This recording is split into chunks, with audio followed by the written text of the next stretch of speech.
야, 요즘 시대에 무슨 오답을 매번 쓰고 앉아있고 아니면 매번 오류 붙이고 앉아있고 왜 그래요? 그냥 찍어. 그냥 찍는데 이 어플의 장점은 모든 찍은 것들이 일주일씩 자동으로 모여서 시험지로 만들어져요. 그러면 엄마는 그냥 출력해서 아이랑 같이 논해보면 돼요. 네, 안녕하세요. 대치 입시 컨설턴트 이시용입니다. 자, 1강은 잘 보셨습니까? 1강에서 제가 이야기 드렸던 부분들. 일단 아이스터디라는 채널은요, 왜 만들었다고요? 네, 맞아요. 어머님들, 자녀분들 제대로 좀 바뀌었으면 좋겠어서. 그냥 정보만 듣지 마시고 실제 우리 애들을 바꿔줬으면 좋겠어서 이게 목적이라고 했습니다. 그리고 아이들의 시간은 너무너무 소중하니까 그 시간에 효율을 갖고 와야 될 거 아니에요. 이거 해보고 저거 해보고 이거 실패하고 저거 실패하고 다시 시행착오 겪고 이런 것들이 결과적으로는 아이들한테 비효율을 갖고 올 수 있다는 거죠. 그래서 제가 20년 동안 가지고 있는 여러 가지 노하우들 중에서 정말 찐으로 아이들한테 적용할 수 있는 내용들만 줄 세워서 하나씩 소개를 해드리고 안내를 드릴 겁니다. 그래서 아이스터디라는 채널에서 필요한 것들은 다 뽑아가세요. 우리 1강 내용 잠깐 들여다보면 이랬어요. 자, 백지 테스트나 오답 테스트나 누적 테스트나 교재 단권 하나 이런 것들이 일반적인 교육 정보에서 뭔가 이런 것들 부족하니까 애들한테 해줘야 됩니다 라고 이야기하는 내용이라고요. 근데 어머님이 실제 이런 것들을 갖다가 아이들한테 엄마표를 직접 하려고 해도 부담되고 어렵고요. 그쵸? 쉽지 않죠. 유지가 잘 안 되니까. 그리고 학원에 요청을 해도 학원에서 제대로 시스템으로 정착해서 해주는 학원이 없다라고요. 왜? 이게 물리적인 시간으로 하기가 어려워요. 왜 어렵냐? 이렇게 좀 인지하시면 될 것 같아요. 일단 우리가 러닝 피라미드라는 구조가 있습니다. 러닝 피라미드라는 구조는 가장 효율이 좋은 거는 내가 알고 있는 지식을 다른 친구들한테 알려주는 것만큼 가장 학습 효과가 뛰어난 건 없다라는 걸 이야기하고 있어요. 그리고 반대로 가장 학습 효과가 떨어지는 거는 실제 선생님한테 주입식으로 강의를 듣는 게 가장 학습 효과가 떨어진다라고 얘기를 하고 있습니다. 그런데 반대로 학원이나 학교에서 운영상으로 봤을 때는요, 지금 보이는 화면에서 강의나 독서나 실제 시청각 자료를 보여주는 거나 다시 말해서 어느 정도 일방적인 일방향의 교육이 사실 운영은 편리하고요. 그 다음에 아이들이 움직이고 생각해줘야 되는 부분들, 다시 말해서 내가 친구들한테 어떤 가르치는 활동이나 토론을 하는 활동들 자체는 운영하기가 굉장히 어렵다라는 겁니다. 그래서 막상 한 반에 지금 요즘에 한 반 인원이 학교에서 많이 줄었죠. 줄었는데도 예를 들어 20명이라고 합시다, 한 반에. 그런데 이런 아이들 가지고 실제 서로 알고 있는 내용들을 서로에게 알려주는 학습을 시킨다고 했을 때 아이들 1인당 할애할 수 있는 시간이 굉장히 적어질 수밖에 없고요. 학원에서도 한 반 인원을 요즘 적게 가져가도 8명 정도 가져갈 텐데 8명을 가지고 운영을 해봐도 실질적으로는 1인당 10분 정도 이상 할애하는 게 굉장히 부담스러운 상황이 됩니다. 그래서 보이는 화면처럼 학원들 같은 경우는 결과적으로는 뭔가 아이들한테 개별 활동을 시키거나 1대1 코칭을 해줄 수 있는 물리적인 시간을 10분 이상 가져가기가 어려운 구조인 거고요. 그런데 만약 엄마가 일주일에 2시간 정도만 시간을 할애해서 실질적으로 아이랑 1대1로 어떤 학습을 시켜줄 수만 있다라고 하면요, 12배의 효과를 가져올 수 있다는 거예요. 다시 말해서 현실적으로 아이들이 반드시 늘려줘야 되는 아이가 실제 사고를 확장할 수 있는 시간들, 그게 내가 남한테 가르쳐 준다거나 내가 부족한 걸 찾는다거나 그거에 대해서 탐구나 토론을 해볼 수 있는 이런 기회들을 실제 누군가는 해줘야 되는데, 그게 엄마가 됐던 과외가 됐던 옆에서 우리 아이만 데리고 1대1로 할 수 있는 학습은 반드시 필요하다. 이건 진짜 반드시 필요합니다. 그래서 이런 것들을 꼭 해줘야 되는데 할 수 없는 게 현실이다. 자, 여기까지는 알아들었을 겁니다. 그래요. 할 수 있으면 너무 좋죠. 근데 해봤는데 안 돼요. 자, 그럼 우리가 생각을 해봅시다. 왜 안 돼요? 제가 하고 싶은 질문은 이거예요. 왜 안 돼요, 어머님? 일단 1번은 그렇죠. 아이를 앉혀놓고 뭘 해야 될지 모르겠어요, 첫 번째. 일주일에 한 번씩 내가 앉혀놓고 뭔가 아이랑 공부에 대한 이야기를 나누고 싶어. 좋습니다. 자, 그런데 아이를 앉혀놔서 뭘 할까요? 할 수 있는 게 없죠. 보통 하는 것들은 자, 과제 좀 갖고 와봐. 라고 하실 거예요. 그래서 과제가 다 됐니? 검사 정도 하실 거예요. 그리고 문제집 꼼꼼하게 조금 봐서 구멍 난 거 없나? 짝대기 그어져 있고 세모 안 된 거 없나? 이런 것들 찾으실 거예요. 그것만 해서 애들이 좋아지던가요? 아마 그건 하고 계셨을 거 아니에요? 그것만 해서 애들이 좋아지던가요? 특히 수학의 역량이 높아지던가요? 아닙니다. 그거는 택도 없어요. 그리고 그거는 이미 학원에서도 하고 있어요.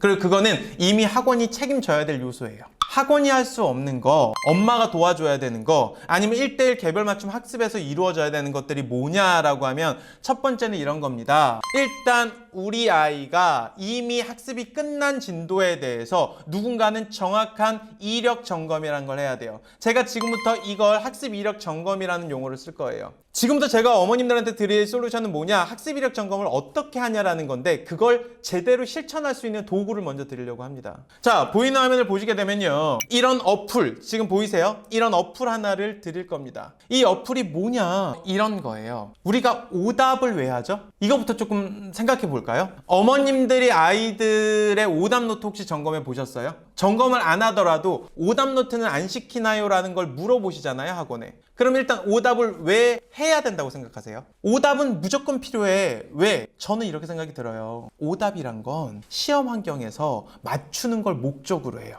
아니요, 그건 너무 교육적이지 않잖아요. 좋습니다. 그럼 시험을 빼고 갈게요. 오답이란 건 아이가 다음 과정에서 배워야 되는 부분들을 명확하게 인지하고 구멍 없이 연결될 수 있게 만들려는 걸 목적으로 할 겁니다. 여긴 동의가 되시죠? 그러면 수학이란 건 오답에서 파생돼서 연결되어 있는 개념들이 존재하겠죠. 그럼 이걸 가지고 누군가는 얘가 알고 있는지 확인하는 작업이 필요할 거고, 이걸 아이가 설명할 수 있게끔 계속 유도하는 면접 질문들이 필요할 거라고 보여져요. 그러면 시작점이 얘가 취약한 것들이 정확하게 모여져 있어야 되잖아요. 그리고 그게 시간이 지나도 없어지지 않아야 되고, 이걸 시험 환경과 동일한 형태로 테스트를 볼 수 있어야 되죠. 지금 제가 띄워드렸던 이 어플의 용도가 뭐냐라고 하면 이런 거예요. 제가 이 어플을 갖다가 만들 때, 아니 오답을 아이들한테 쭉 이쁘게 쓰게 해봤어요. 그리고 오려서 막 붙여서 시험지로 만들게도 시켜봤어요. 그런데 이게 굉장히 불편해서 유지가 안 돼요.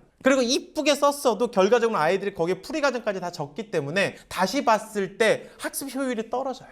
결론, 야 요즘 시대에 무슨 오답을 매번 쓰고 앉아있고 아니면 매번 오려 붙이고 앉아있고 왜 그래요? 그냥 찍어. 그냥 찍는데 이 어플의 장점은 모든 찍은 것들이 일주일씩 자동으로 모여서 시험지로 만들어져요. 그러면 엄마는 그냥 출력해서 아이랑 같이 논해보면 돼요. 1단계, 엄마가 가장 편하게 할 수 있는 게 뭐예요? 일주일 동안 어플에 쌓여있는, 누적되어 있는 오답들을 갖다가 출력을 해서 그 출력된 걸 가지고 아이한테 시간을 재서 테스트처럼 보게 하고, 시간을 재서 테스트 보는 것도 되게 심플해요. 학교에서 나오는 시험 문제가 평균 20문제 정도 되거든요. 근데 중학교 수준은 45분, 고등학교 수준은 50분이란 말이에요. 그럼 똑같이 20문제씩 끊어서 45분, 50분 재보면 돼요. 그래서 시간 안에 아이가 정답률이 얼마나 나오는지 있겠죠. 그리고 거기서 이제 틀리는 문제들을 가지고 아이한테 설명을 시키는 작업들이 이루어져야 된다는 거예요. 그래서 오답 노트는 100% 시험 환경과 동일한 오답 시험지 형태로 아이들한테 누적이 되어 있어야 돼요. 그거를 만드는 도구라고 보시면 됩니다.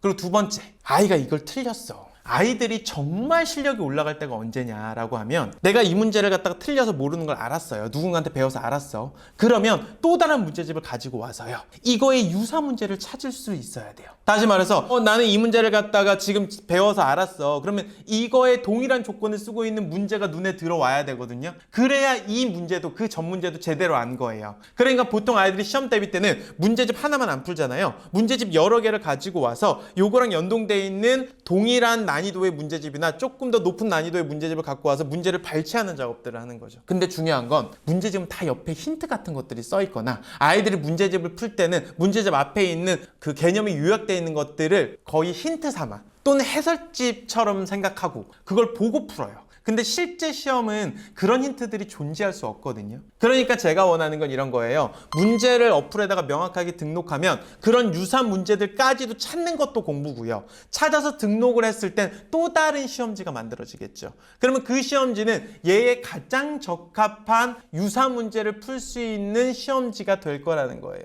결론, 앞으로 오답 노트는 할 필요가 없다. 실제 3강에서는 이 어플을 어떻게 쓰는지를 명확히 안내를 드릴 겁니다. 자, 그리고 지금 말씀드린 건 전부 다 무료로 드릴 거예요. 그냥 할 수 있게 드릴 거예요. 그리고 우리 아이가 지금 너무 어려서 못하겠어 라고 하면 언젠간 하셔야 됩니다. 그럼 언제 할지 타이밍을 명확하게 잡으시면 됩니다. 제가 3강에서는 학년별로 언제 하는 게 가장 적합한지도 안내를 드리겠습니다. 자, 그래서 상관까지 보시고 우리 아이의 들어갈 타이밍을 정확하게 잡으시고요. 최소한 이런 것들은 빠른 아이들은 3개월, 오래 걸리는 아이들은 2년까지도 걸려요. 보통은 아이가 습관으로 장착될 때까지, 아이가 스스로 하면서 이거에 성취감을 느낄 때까지는 짧으면 3개월에서 2년까지도 필요하니까 이 기간 동안에 유지하고 충분히 쓰실 수 있게끔 이 어플을 공급해 드릴 수 있도록 하겠습니다. 자, 3강에서 이 어플을 200% 활용할 수 있는 방법을 다시 말씀드릴 거니까 3강까지 반드시 보시고 어플을 활용하시기 바랍니다.